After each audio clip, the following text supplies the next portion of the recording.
All right. Obinna, thank you so much for being here with me today. I really am looking forward to this conversation with you and seeing where it leads us. I'm excited as well. Thanks for having me. Yeah, my Thanks for pleasure. having me. All right. So we wanted to talk about communication and how that looks in the workplace and just like the different opportunities to meet people in their moment and how they communicate and being able to communicate effectively and what that can actually look like. So give me some of your thoughts on like what communication in the workplace looks like today and how you maybe wish it was different. Yeah, definitely. I think one of the biggest things that I've noticed is there's a level of self-awareness that has to come with that I don't think a lot of people have. And when you don't have that, I think that's where there is so much miscommunication. And I think that's what's happening now is like, I think beforehand, a lot of people, I think the pandemic kind of helped a lot of people, it's not a lot of people, some people kind of go inward and really think to themselves, like, where do I see myself in all that I do all across the board? But some people didn't do that, and and it's very evident because I don't think it didn't seem like it was a social type of push for folks to be like, let's rethink in terms of how we communicate, how do we interact interpersonally with one another, interculturally with one another as well. And so I think, and then being remote, I think kind of also halts like changes what that looks like, because sometimes when you're in communication, you're in person, is you can gauge somebody, Mm-hmm.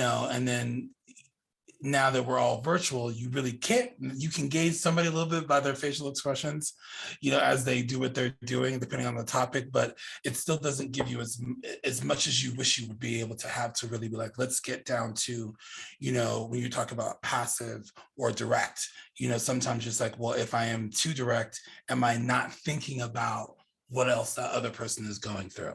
Mm-hmm. Mm-hmm.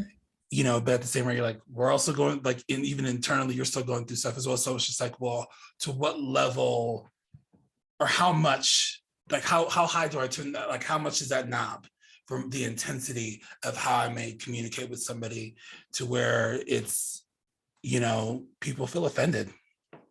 Mm-hmm. I don't know if you can stop that. I don't know if you can stop that. Yeah, I don't know that you can stop that either. And I guess that I don't spend too much in the realm of thinking like, how can I prevent from offending somebody? More, Mm-hmm. I think what you said that was super interesting about like the self-awareness piece, like being a huge piece of communication. Like communication is so nuanced and there's like so many layers to it. And like just talking about the huge cultural lens that is communication. And so if we just break it down onto a simple spectrum, which nothing can ever be, but let's just Right. pretend Sure. like it can be for a moment, Yeah. Yeah. we have indirect communication to direct communication. And we'll just say that that's the full spectrum of how you can articulate your thoughts to somebody. So, like the indirect piece being you have a lot of fluffing words in there, and like politeness is like you're hyper aware, being polite. That's priority is to be polite, Mm-hmm. not necessarily the messaging getting across. Where if Right. you go all the way over to direct, the intention and impact of that is meant all around the message. Like, I want to make Completely. sure you You hear know what I'm what I saying? want you to know, right? Yeah. And so, even on that spectrum, culturally, some cultures may look at direct communication as very impolite and rude, and they think it's aggressive in their form of communication versus like the indirect. While it's not super effective necessarily, culturally, it may be more effective because you haven't put somebody off in that moment. Exactly. And so, like, how do you do that? How do you do that in this realm, in this world of tons of cultures and tons of backgrounds and even language being different amongst those cultures and like how you speak in a different language? And so, I think the universal one that I feel most comfortable with, I guess, at this point, Mm-hmm. is the language of needs and really making sure that I'm coming at it from a me Yeah. perspective and saying, I feel, and making sure it's a feeling and not a Yeah. judgment or a perception or a story I've started. And I have this need and like filling in the need that I need to have met in this moment. Could you do this for me? And it's a request to get somebody to meet the need that I have stated and really packaging it as a, hey, I don't know where you're coming from. I really want to understand that and empathetically listen to you. And this is what I have in this moment. Can you help me out here? And like really lending that olive branch of, can you help me? And Yeah. coming up vulnerably in that space. And it's funny that you actually bring that up in terms of that need of this. Hey, I need this from you. Mhm. I was, as I transition into this new position, this promotion that I have, a conversation about, how to deal with, I don't even want to say how to deal with, but it might be what it is, just directly say it in this context, how to deal with somebody. And it was like, hey, be mindful, always be mindful of, making it so that it feels as if it's that person's idea. Mhm. Or also saying, hey, for this to happen, this is what I need you to do. Mhm. So to make it so that it's not combative instead of being like a directive, because there Mhm. are times where I'm just like, sometimes you just need to, there just needs to be a directive, like, hey, Sure. I need this needs to be this way for us to do for it to be completed and things like that. But are there moments where you can, you know, coddle, I don't even coddle, or, cushion, that a little bit. And that's a tough line for me culturally, Mhm. because, I don't always get that. Sometimes it's more for me, it's like, oh no, we need you to, you're expected to do it this way, you know, just because and we put it on ourselves. As I would say, let me not speak for everybody, but as a Black male, I speak for myself in terms of like the idea of like, okay, I need to overperform.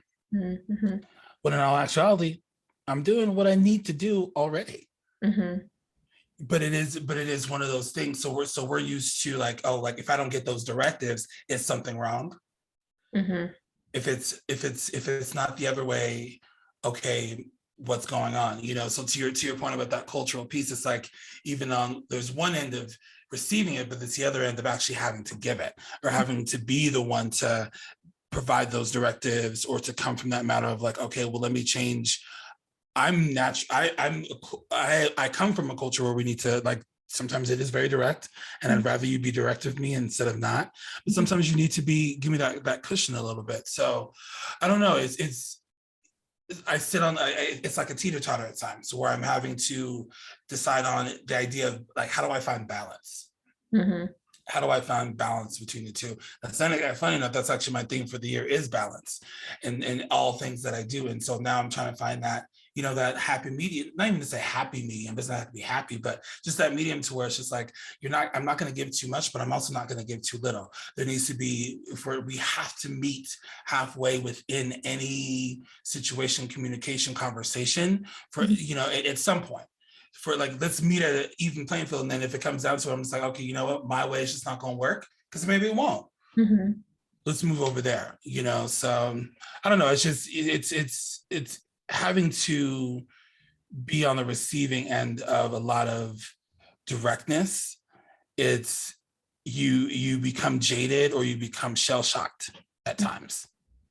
Yeah, I could see that. So I guess I want to understand a little bit more, like with the Yeah. directness, and you're talking, it sounds like very specifically like in the workplace, and maybe it's a wider thing, but like having that directness come at you almost, it sounds like, and correct me if I'm wrong, if from this place of like you're maybe feeling mistrusted in that moment, and like that Oh they have yeah. to say, I need you to do X, Y, and Z. And it's almost like this micromanagey type of energy behind Oh it yeah. that leaves Totally. you feeling like, I mean, we can do it that way. That feels like a little aggressive and unnecessary for how you needed to tell me, but sure, we can do that. Is And that that's an happened. accurate Yeah, understanding? very much so. And that's happened a lot of times. I don't think so, more so now that I've maybe been more assertive as who I am, and being like, listen, what you're not going to do is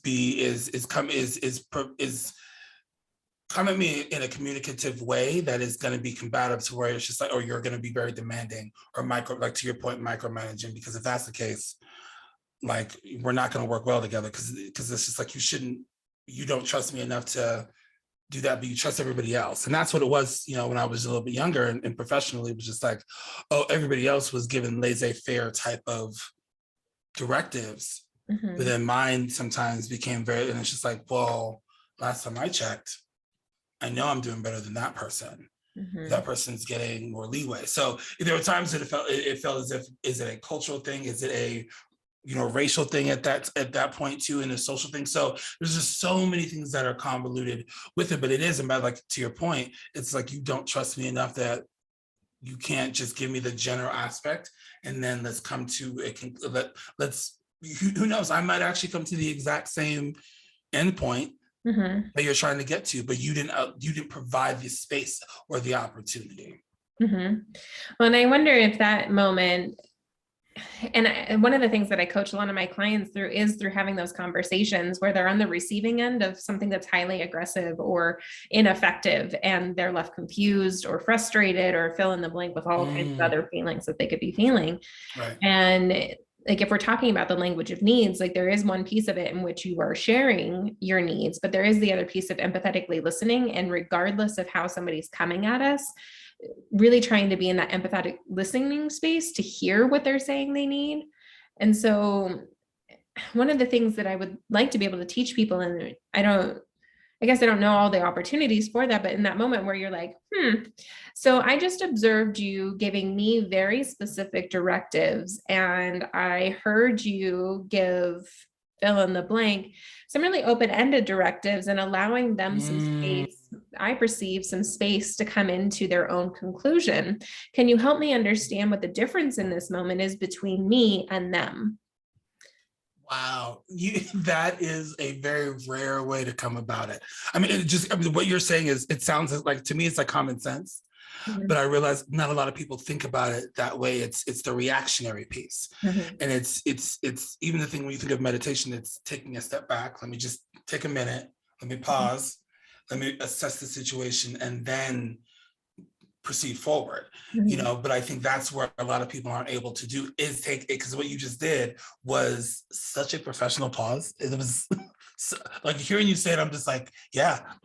Yes, to be able to be like, yes, I wish a lot of people would be able to articulate it in that way, or in the way that makes sense for them as well. But I think that is the part of self-awareness, because you are so self-aware that you're able to say, you know what, let me take a step back. Let me be very clear in my statement, because you were very clear. Because basically what it is, that person was very direct and clear with you. So I'm going to match that same energy, but in a less combative way, but more in a sense of understanding. Well, that's the big thing, is staying in that empathy. And I think that that's super hard for people. And one of the things that I think about all the time is, I think it's not taught. Like, empathetic listening and empathetic communication isn't something that's readily taught. And yeah, like, at this point in my life, like, I do come by it pretty naturally, but I also spent years being trained as a counselor and now as a coach. And I have a lot of background in listening and communicating, but I think we all need it, right? Like you said, the piece of that self-awareness. And that's why the know yourself, like, part one is self-awareness, part two is emotional maturity. And the emotional maturity to actually be able to sit and respond versus react.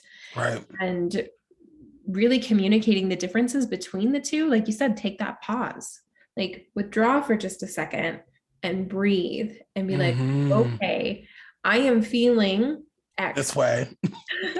And I can attach to the feeling that I am feeling. I am feeling angry. I am feeling frustrated. I am feeling scared. I am feeling anxious. And I have a need to not feel that way. So ASAP. how do I get that? And what's the most effective way for me to get that? But until we can have the maturity to step back and say, oh, this is the story that just started in my head.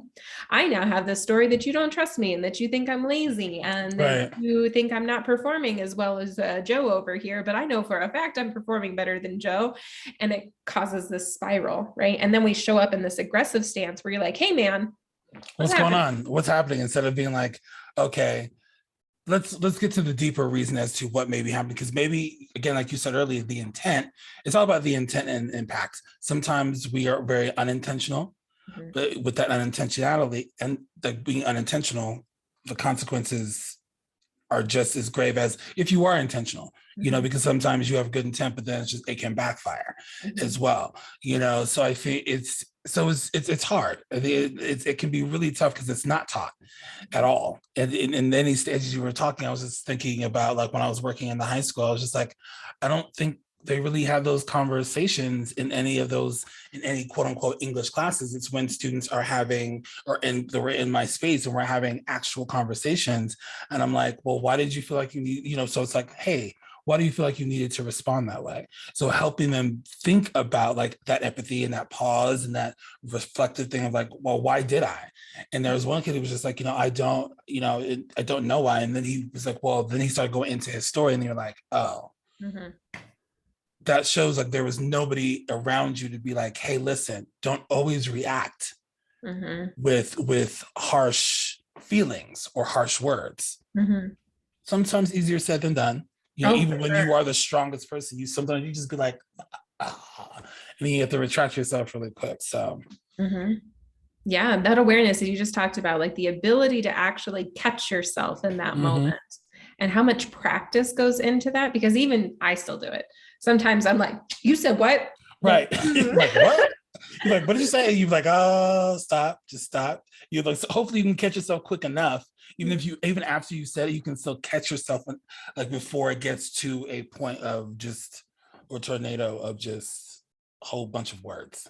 Well, and also coming at it, like if you can catch yourself after the fact, I think that that is also valuable, because then you can be like, oh, hold on.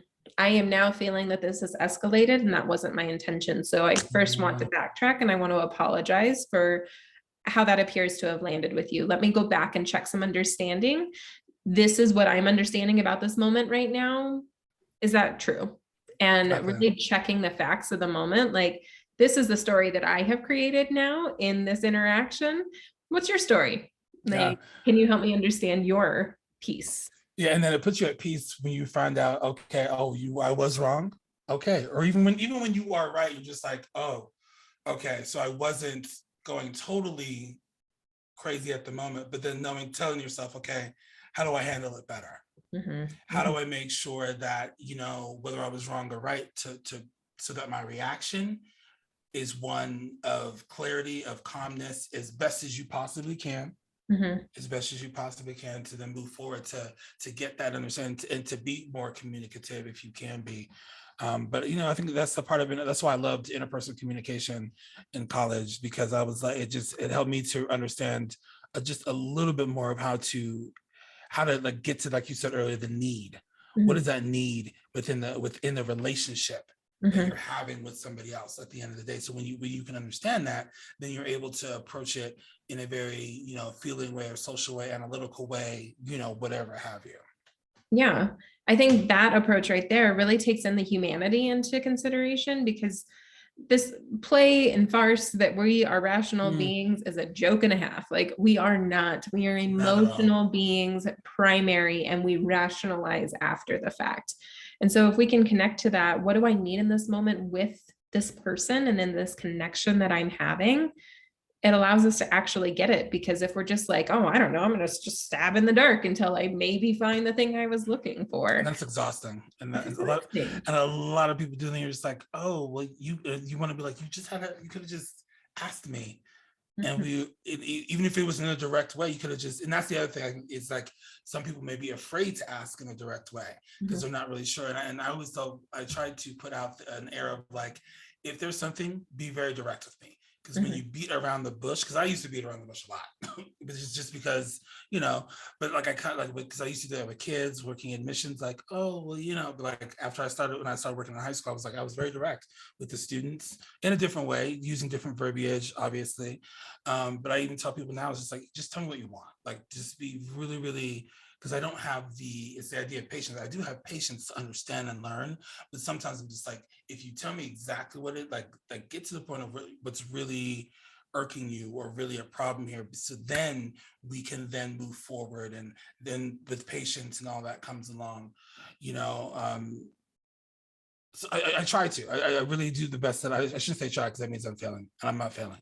I really do the best that I can to really make sure that's like, hey, when we're having conversation, just be honest and direct. I think in whether it's work related or even personally as well, because I had to train myself to do so over a lot of different, just a lot of more so life experiences, to where it's just like, oh, because I was not direct, or because I wasn't assertive or very clear in what I was saying, it was construed as with something else. And so then I had to keep repeating and then keep repeating.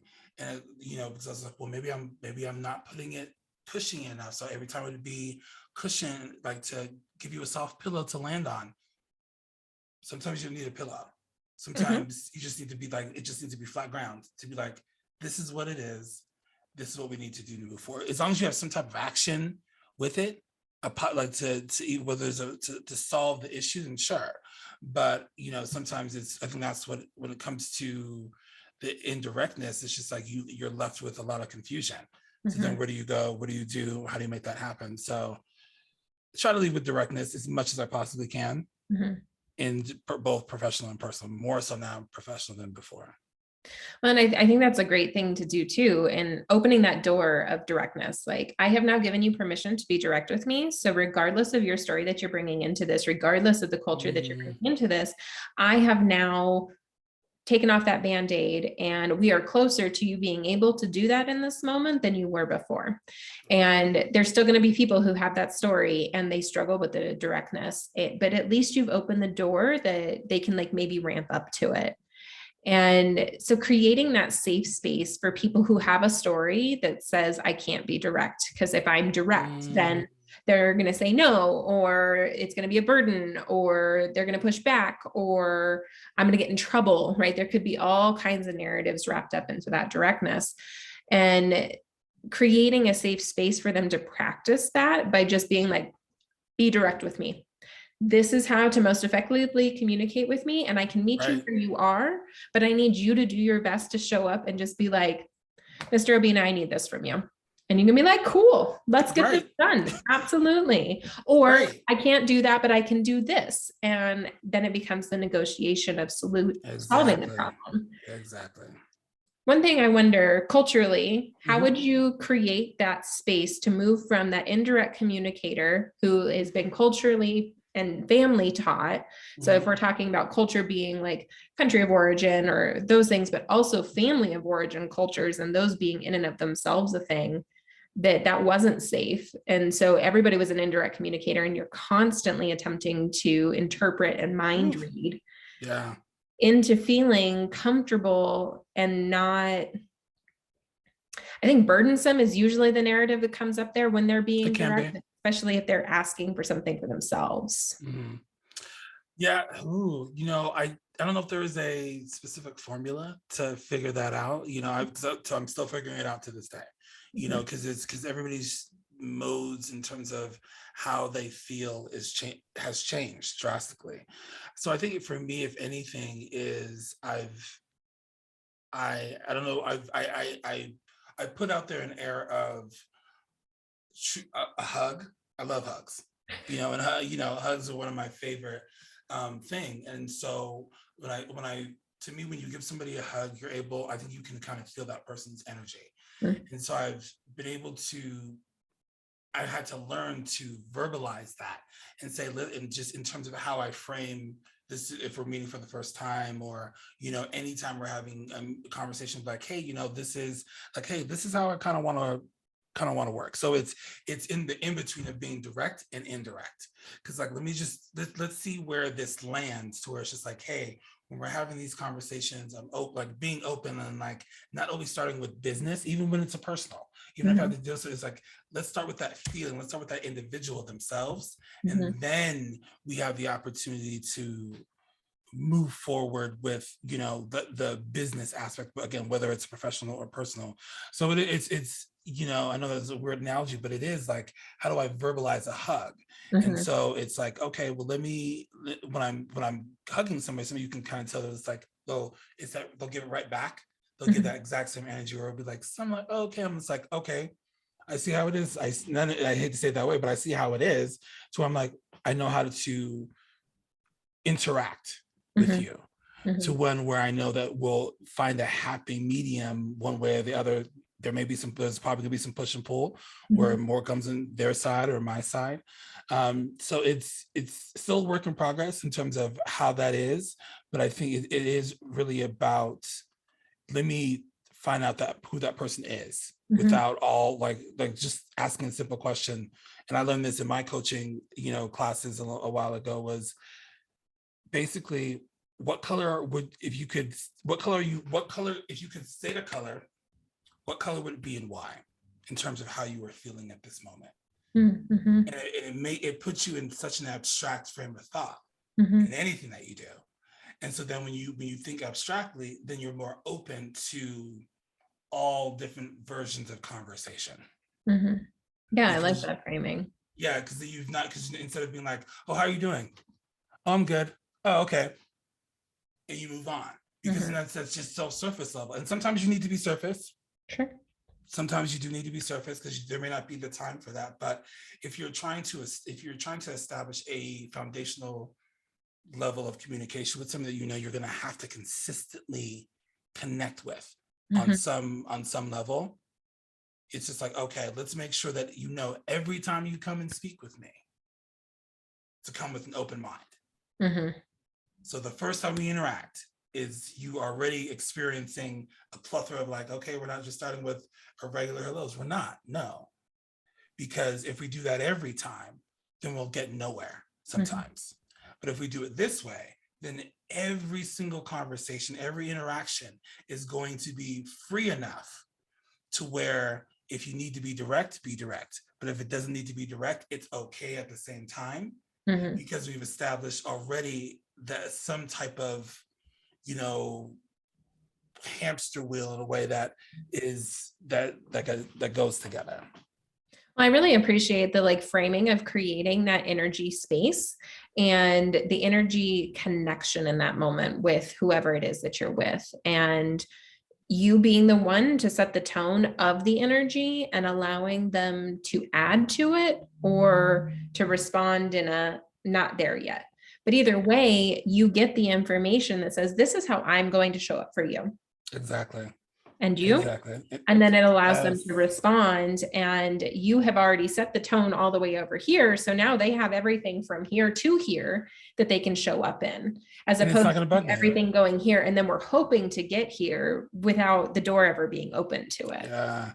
So like, yeah. So again, that creating that space. So I'm just like I want, like, I met you where you're at, and I've already said it. So at any moment, at any time, I'll be ready. So if, like you just said, if you're all the way over here, I'm here. So whenever I'm ready whenever you are, and I will, because I'm already here. I'm comfortable here, so I can easily jump and come right back. Mhm.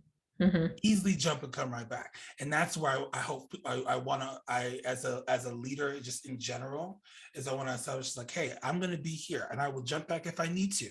Sometimes I won't, because it's not healthy Mhm. for myself and or you or this conversation, this thing that we're doing. But sometimes it's needed to be like, okay, let me just jump back really quick.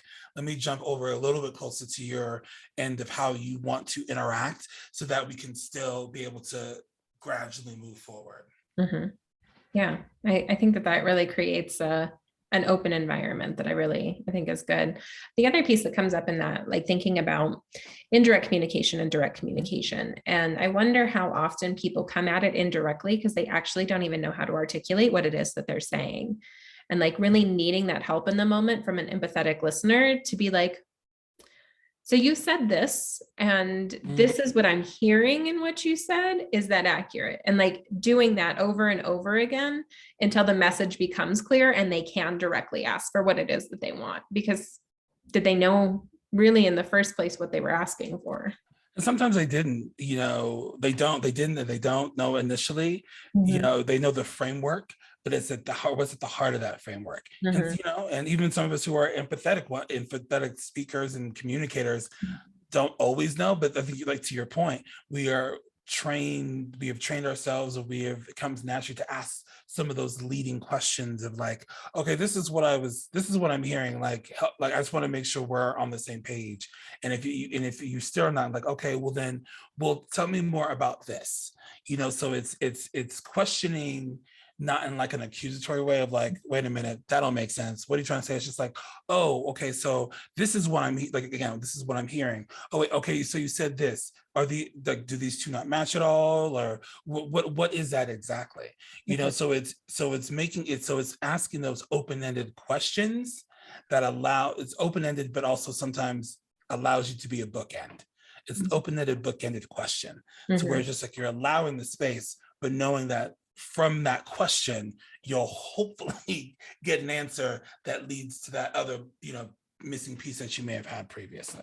Yeah, for sure. Or even hearing the actual intention underneath it. Like, Exactly. oh, so what I heard is you saying that this was important to you. Can you help me understand why this is important to you? And then like hearing the why allows you to say, oh, so what I hear is this is the problem that you actually need solved. What if we solved it this way? This way, yeah. As opposed to doing the thing that you asked me for that actually isn't going to effectively solve the problem that you're saying that you have. It's putting a Band-Aid on it instead of actually going to like, let's sew it up. Let's actually sew up this, whatever is going on, instead of just like, oh, we'll just kind of lightly put a Band-Aid on it. No, let's really heal it. And if we can solve it, and then when you're going through that whole process, if it cannot be solved, then everybody knows that, because you've exhausted all different ways instead of just one just erratic way to solve something. Right. Or the only thing you know or think that would solve the problem, because you're so entrenched in your own thought processes, you can't even see over there for option B through F. Right. And you're like, A the only solution. It's like, no, actually, have you even thought about Q? Because Q might actually be even better than all the other things and solves everything at the end of the day. So, again, it is that self-awareness. I think it just comes down to that at the end of the day, when you are able to sit outside of yourself, but sit with yourself at the same time. So that's what the economy is like. The economy is like sitting outside, like I'm here, but also I need to make sure that I'm also thinking outwardly at the same time to make sure, like, is there going to be conflict? If there's going to be conflict, why is there, like, let's think ahead. Like, why is there going to be conflict? Let's solve it if we can. And if not, I mean, at least ahead of time. At least you can be like, okay, there's something going to happen. I'm not too sure what the outcome is going to be, but you've armored yourself in a way to be like, okay, let's get ready to, and not even, when you say armor, people are like, oh, it's like, oh, you're trying to be tough. It's not about being tough. It's just like, let me make sure that I'm ready to handle as best as I possibly can what is going to come my direction. So. Yeah, thinking that chess move, a few moves ahead, and what are the possibilities of outcomes in this situation? And then also being prepared in that moment that you're thinking in your own lens, right? You can't think in anybody else's lens other than yours and your experience and what you've had. So understanding that you may have the best intentions in the world, and you may think that you could walk through every outcome and like, okay, they could think this about this, they could think that about that. And you show up and you're like, I didn't see that coming. Right, at all. You're like, oh, okay, well, you know what? Okay, well, we're here now. Right.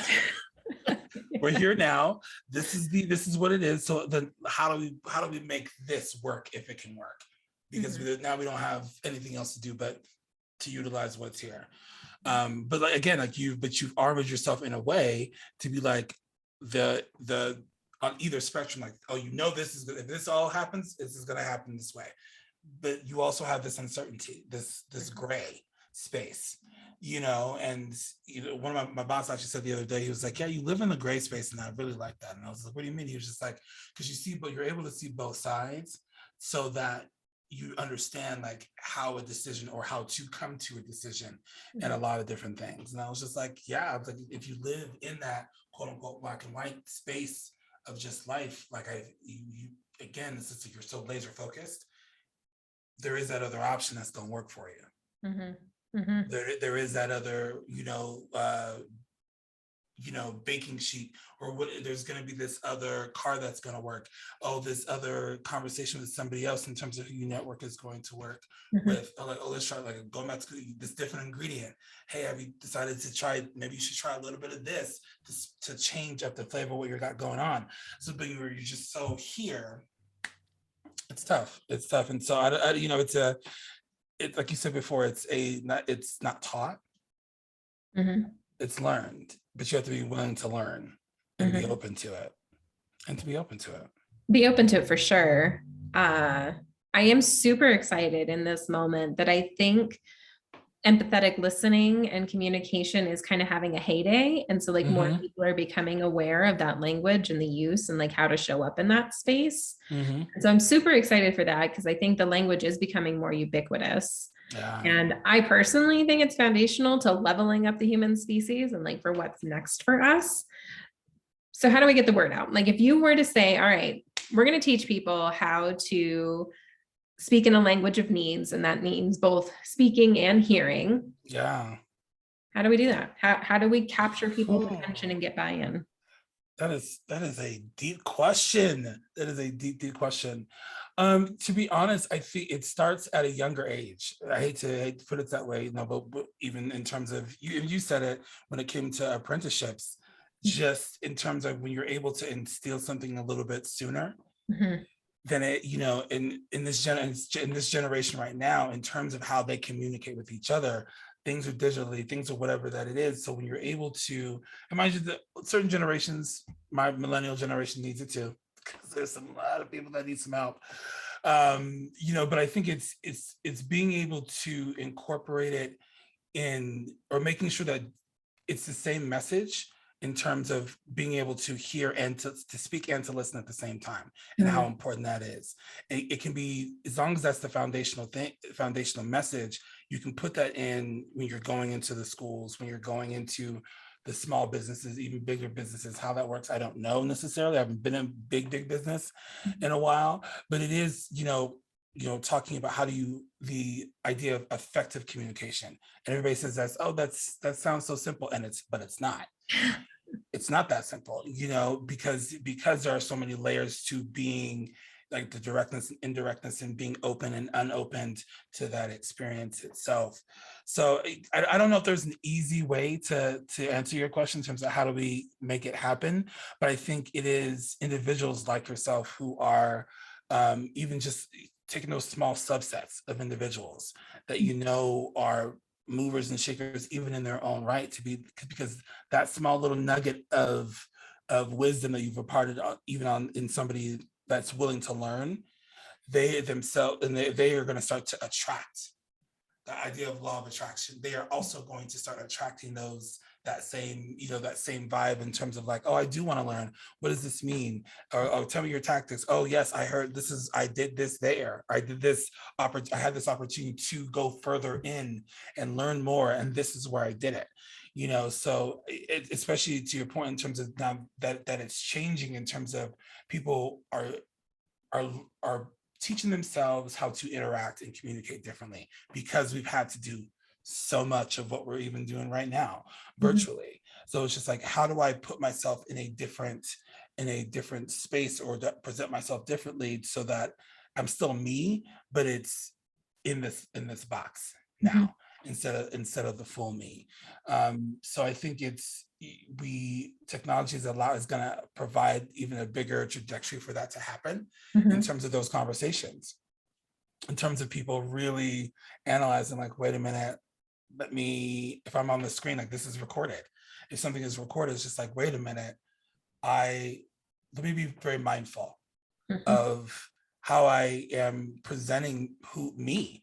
Like, if I'm listening to this down the road, what do I want to hear?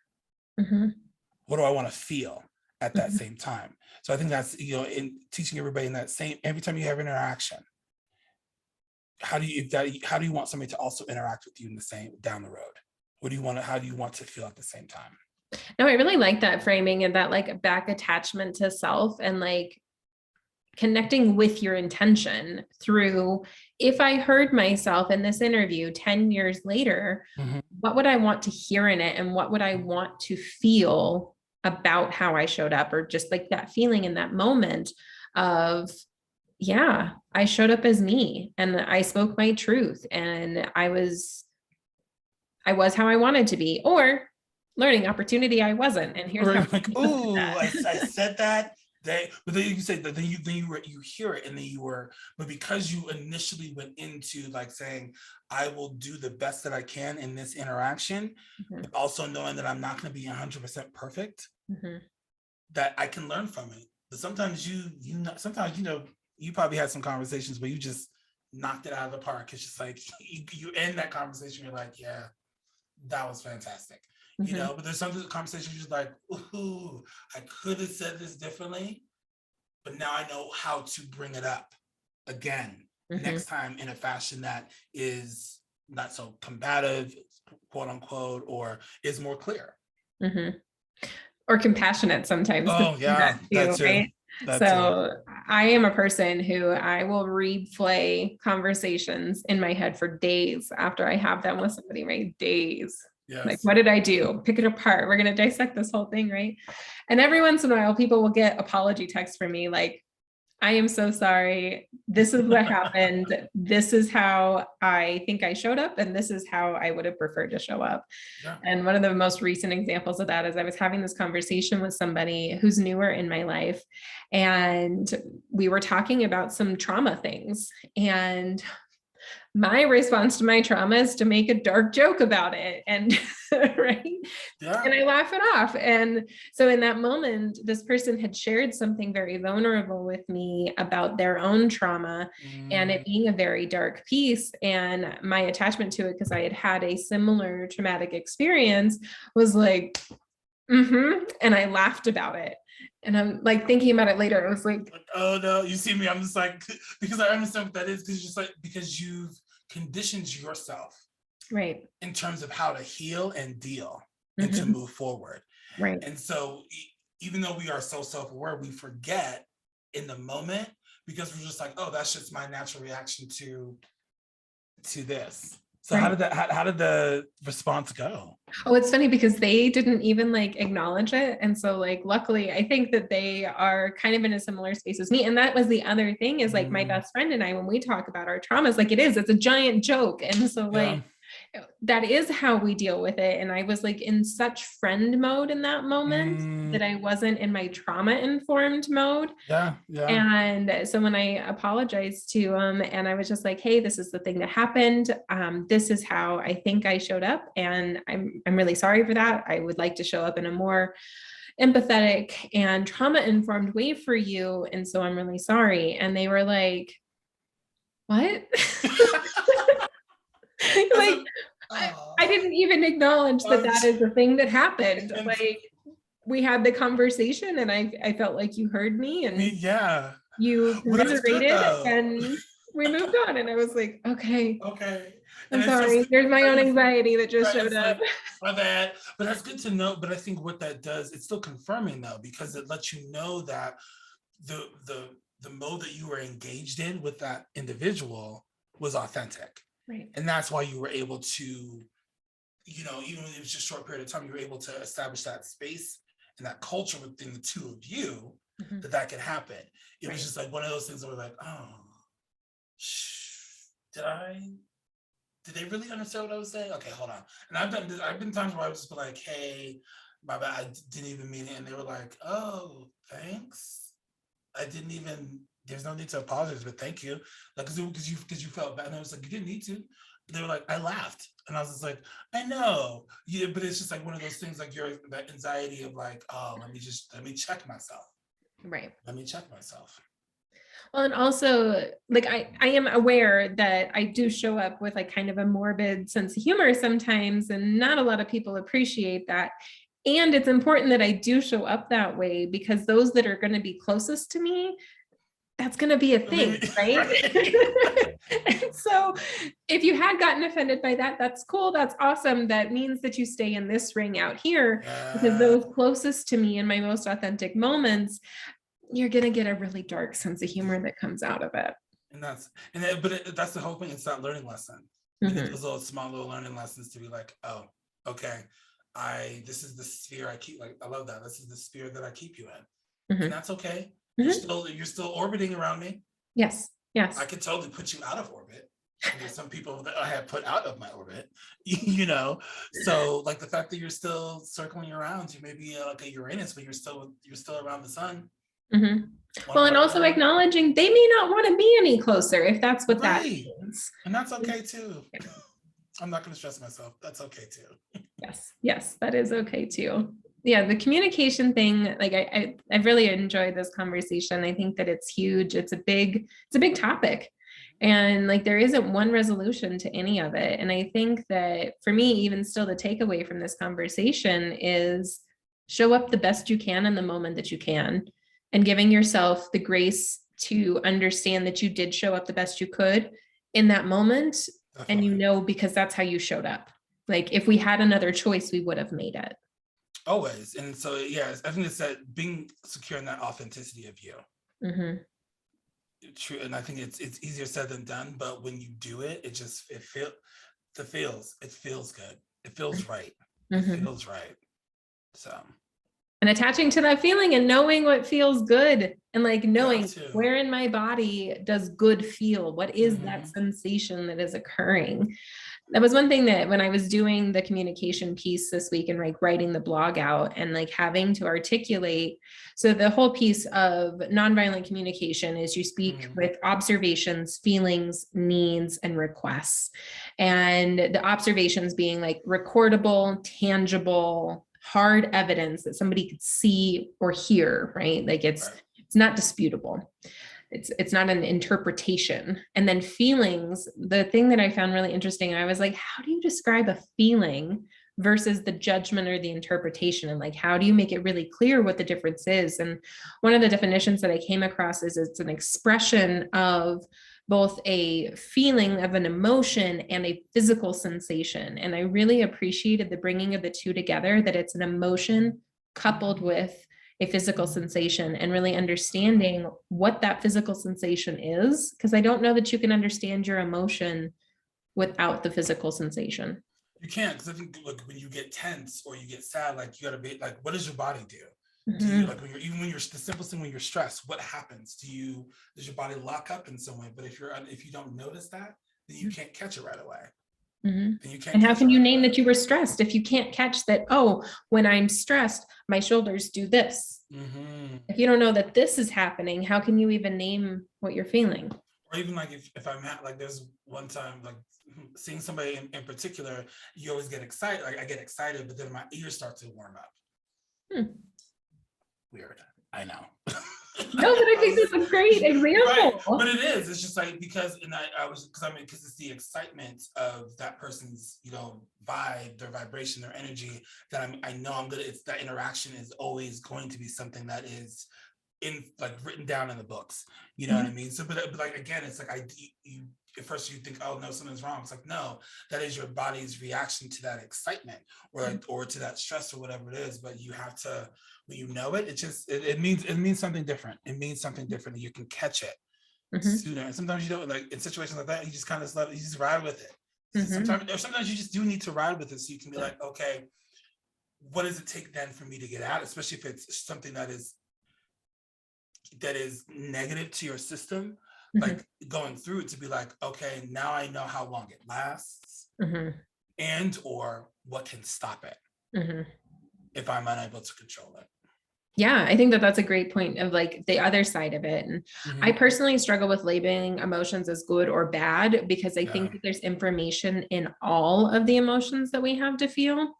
And so even when they are on that darker side, what is my body attempting to communicate to me in this moment? Like, what need isn't being met right now? And Mm-hmm. how do I know that it's not being met? Well, because I can feel that it's not being met. Like I feel the tension, I feel the tightness, I feel the rope wrapping around me, or fill in the blank with how you would describe that. Exactly. But then once you know what it is, then you have a better idea of, oh, when I feel like this, a walk outside makes me feel better. I need fresh air in this moment, or Yeah. like whatever your soothing technique is.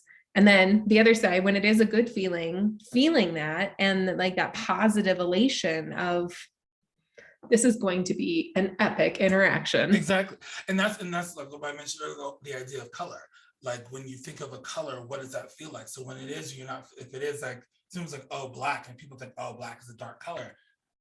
Interpretation wise, it could be, but sometimes some people it's just like it's simple, it's calming, it's so understanding when you're not in that colors, those colors that make you feel rejuvenated, less stressed out in any type of way. It's like recognizing, okay, how am I feeling right now? Okay, if I can put a color to it, it's like this. But I also know what it feels like to be this color. What do I need to like to your even if you can't do it like the physical piece, it's like even putting that arbitrary some outlandish thought to it. It was just like, how do I reach that point? And then you're able to then connect all those dots, because then it is like, oh, to your point, when I'm excited or when I'm stressed, I'm stressed out right now, but I'm a different type of stressed out because I feel it elsewhere. Oh, so it's not tied to work. It's tied to something personal. Right. So then why am I taking that personal stress? Like, how I'm allowing that personal stress right now affect the work that I'm doing? Yeah. And then allowing it to be in the box that it needs to be in for a moment. Because sometimes compartmentalization is beneficial until we can come back and attach to it. But I really like that connection of like the logical headspace and then the heart space, and like really creating the room that it needs to be in the moment. Yeah, you have to. It's that space. You have to, even if it's just taking a couple minutes, taking those couple minutes and being like, let me just check in. Let me just check in with ourselves. And listen, if people actually checked in with themselves 5 minutes, an hour, a lot less nonsense would occur. That's just me being optimistic. I just feel like, just be like, let me check myself really quick. Like, how am I reacting right now? Is this productive for anybody? Or what are those consequences for, but people have to also be open, and to our whole point, self-aware enough to recognize that they are no longer in a space of positivity. It's a space of like possible downward spiral if we don't check it really quickly.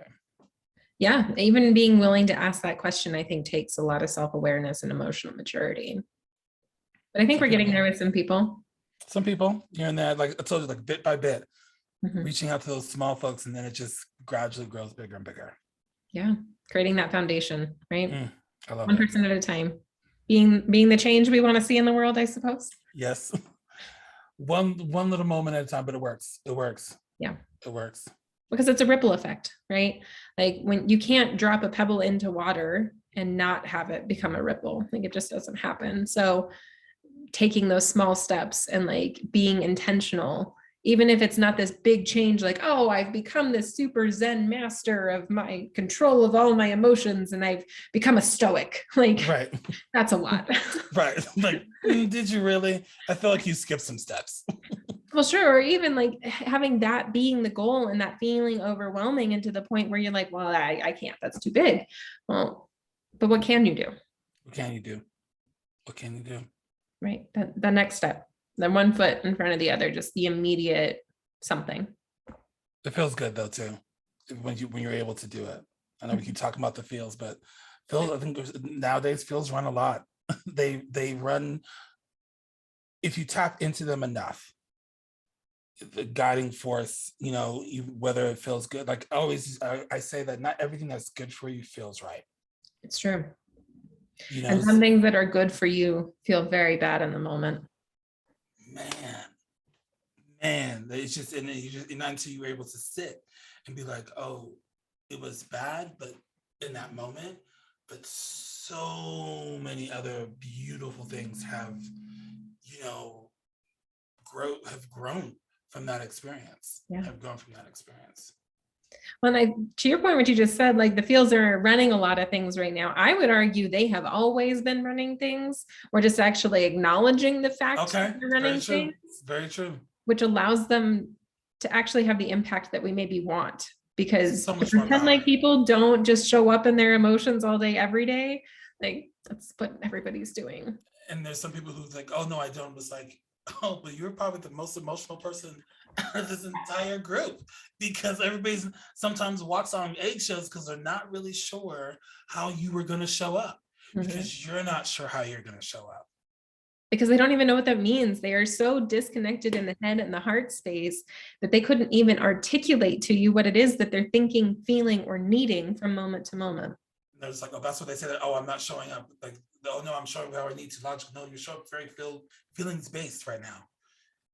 Trust me. I actually had to say that to somebody. I was just like I had to stop them. I was just like, let's hold on, because how you're saying that you're not coming from a feeling, not reacting in a feeling way, but you are, because you're hurt. You were hurt by what they said, but you were, to your point, have been unsure of how to express it. And I was just like, I was just like, I wish I would tell them, I was like, I personally would have been able to catch it earlier, because I've seen that type of behavior before in myself and Mhm. others as well, really close to me. But I think it just came, this person just came as a whirlwind. And I was just like, oh, it's like one of those shows where you're just like, there's nothing I can do to stop it at this point. But it was the feedback and the positive reinforcement afterwards to be like, listen, this is what I observed. Mhm. And I know you say otherwise, but I don't say bullshit. I tell people, like, I don't have time to bullshit with you. This is what I saw. And so we were able to have, like, they were still just like, they still hadn't really told, they were getting closer to putting that heart and that mind center together. It was gradual. It wasn't totally meshed just yet, because it was going to take some time, but they were able to at least understand, because nobody had actually sat down with them Mhm. in an empathetic way to be like, hey, I'm listening. I hear you, but I also need you to listen at the same time. Yeah, or walking them through their own feeling process, right? Like, Yeah. I observed you doing this. Are you feeling this Right. because you needed this? And then allowing them to agree or be like, no, like, oh, okay, well, that's Okay. interesting. Can you help me understand maybe what you were feeling? And then give them the opportunity to fill in the blank. And like, Exactly. oh, okay, so you were feeling frustrated because you had a need for this to happen. Would this make you feel better? And like starting to work through those solutions and like Totally. giving language to it. Yeah. And some people just need it. But we can't always be the teacher. That's the balance as well. We can't always be the teacher, but we can be the example of it. Mhm. We can be that example that people see and be like, oh, how do you just, because there was something on Instagram that said, basically, when the ability to stay calm in the moment of being disrespected. Yes. And I posted it, and one of my long-term friends, she was just like, I don't know. She's just like, I'm working on this. I don't know how to do it. And I was just like, it takes time. I was just like, honestly, it came a lot when after my dad had passed, where I grew up very, very quickly, and I had to catch when somebody was being disrespectful indirectly, and so even when that happens, you have to learn to be like, well, my reaction is not like, what do I want my reaction to be? Who do I want to be in this, if this is written down in history, how do I want to be played out? Mhm. I don't want to be played out as the victim, the evil one. I want to be played out as the person who, through all the nonsense, good and bad, they'll come at you if they need to come at you. Right. But they will find other ways to converse with you to solve any other problem or whatever have you. So it's having to be like, how do I want this interaction to go at the end of the day? How do I want it to end? Mhm. And do I need it to be on I don't need it to backfire on me. Right. So Right. I really like the framing of that radical responsibility of how do I want this to go and how do I want to show up? And then if you have that and a very clear picture of like, I want to be the person who kept their cool regardless of the situation, and I got results out of it. Because then every moment that you have the opportunity to respond, you can run it through that lens of, is this showing up as me? right. Is it worth, it's not even just showing as me, is it worth my even effort? Is it even worth my effort to show up in this space? Mhm. Because if it's not, because all it's going to do is just take away from a cup that this is not going to refill, Mhm. or the outcome of this taking from that cup to this situation, nothing is going to refill what you just took out. Don't engage if you don't need to. Mhm. And taking that choice, taking Yeah. the radical responsibility of self in that moment of, I don't have to respond. Oh, right. I wish some people would do that. Yes. Not everything needs a response, and our opinion is not needed in every moment. It is not. I learned that the hard way, and the hard way in a good way. Hard way in a good way. For sure. Yeah, I think I'm still learning because there is a lot of times in which I'm like, but I this is important. And I'm like, it is important. Was it important for me to share what I shared in that moment? Mm, Because if I'm speaking to somebody who's not ready to listen and it takes for me to share that, but I know that they're not going to hear me, then I'm just screaming into the void to what? Make myself feel better? Yeah. And you don't feel better. You don't feel better at the end of the day, No. because then it's still with you. Because just like, because then you think to yourself, the anxiety, like, did they actually hear me?